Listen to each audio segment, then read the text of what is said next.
Now into section 2, 12-bar blues variations. So the key thing here is 12-bar blues variations. So through deletion or addition, we might add some chords or take away chords or change the order of them. Maybe add some chords, but the 12-bar structure or length still stays the same. Right. Let's go to example 2.1. By the way, in example 1.2 in our previous section, an example of the quick change is one of our study songs, The Split, which is tongue blocking study number 4. Now back to section 2. 2.1, Same Thing by Muddy Waters. Now we're not necessarily going to play Same Thing, but that's just one example of, in this case, in bars 5 and 6, there's no 4 chord. It just stays on the 1 chord for 8 bars, then 5, 4, 1. And then you can have a turnaround or no turnaround. In this case, there is no turnaround. In other words, that signal of the 5 chord is somewhere in bar 12. In this case, our example, it's not there. Could it be there if you wanted to? Absolutely. We're just giving you one iteration of that. So let's play example 2.1. There's no 4 chord, no turnaround at the end. Any thoughts before we get rolling? No, you want to kind of stick to the same thing vibe. I think it'd be kind of Sure. Cool. Yeah, and I think what's important for the player is you got to keep track of where you are on the form. Yeah. You got to have a sense of what 4 bars and 4 bars feels like. 4 plus 4 plus now I'm on the 5 chord. Otherwise, you're kind of in trouble. Now, you were playing, was that still in major or more of a minor form? Let's go minor. Well, same thing is kind of got a minor vibe to it, but the 4 and 5 chords are major. Okay. It's kind of that, kind of a West Side kind of style blues, where a lot of the West Side blues guys in Chicago like that minor 1 and then dominance on the 4 and 5. It could be a dominant 1. There's songs that are similar, or I mean, there's even some shuffles that are in this style. But all right, so we'll play the. This is still a slow blues.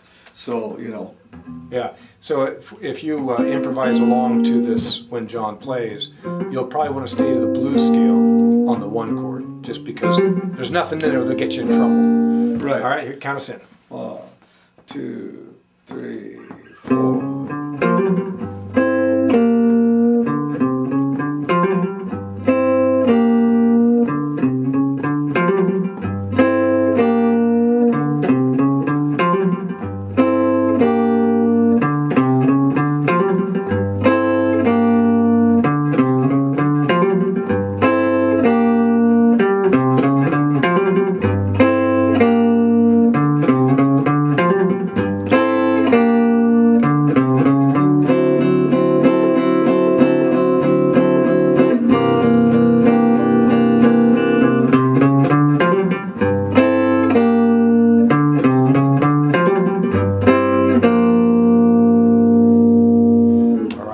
And now if you include those 2 last bars of the 1 chord with no turnaround, now you've got 10 bars of the 1. It's very easy to lose your place, so you can listen when that pickup to the 5 chord is coming.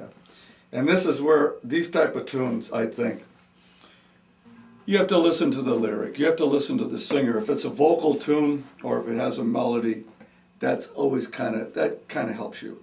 Mm-hmm. I mean, feeling it. Because eventually you don't want to have to be counting every measure as you're playing. Yeah. You want to get to a point where you just know 8 bars when it's happening. Yeah. Or you just listen to the singer and you follow the singer. Especially if you get into other forms that are like 10 bar or 11 bar, which are odd times. You really have to listen to the singer. It's kind of hard to write it on paper and count it. Yeah. I mean, a good example would be John Lee Hooker Jr. when you arrange tunes for him. Well, remember you played on some of this stuff. It's different. And just like his father, I mean, I think he inherited some of his dad's way that he writes.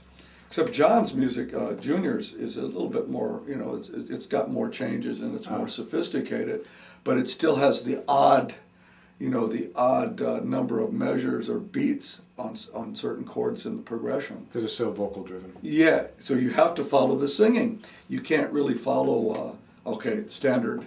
You can't follow that. It's kind of like, I use the Dimples is a good example. Mm-hmm. John Lee Hooker's Dimples, which is 10 bars, which is pretty cool. It drops 2 bars. You're not usually, you would think it wouldn't be that hard, but I've seen lots of guys fail, and if they haven't played it before, Sure. it's one of those tunes you have to learn. I mean, bottom line, you have to listen to it and learn it, and once you got the feel for it, you could play it all night. Yeah, you're conscious of it, Yeah. so that over time you can become subconscious with it. Yeah. I know when I played with John Lee Hooker, and with his son, both, it's you listen. You have to listen. You follow.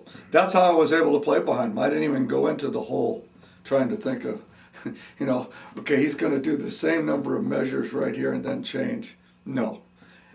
Listen to the singing. The singing is going to take you there. After a while, you feel. And there's other artists that are like that. That you had to follow them in that respect. You can't. You just got to feel the music. I mean, face it, blues is a feeling music. It is a. I don't think it's.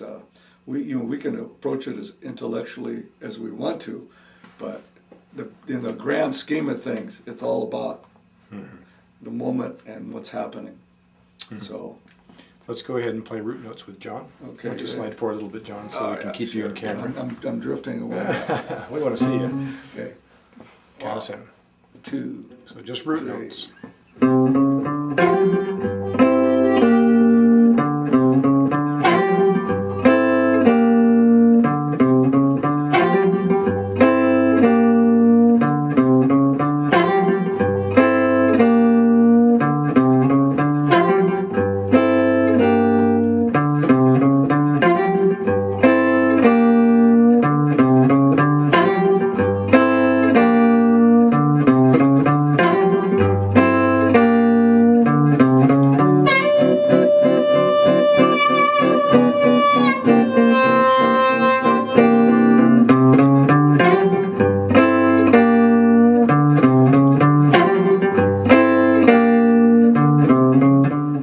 Play a little bit. Count us in. 1, 2, 3.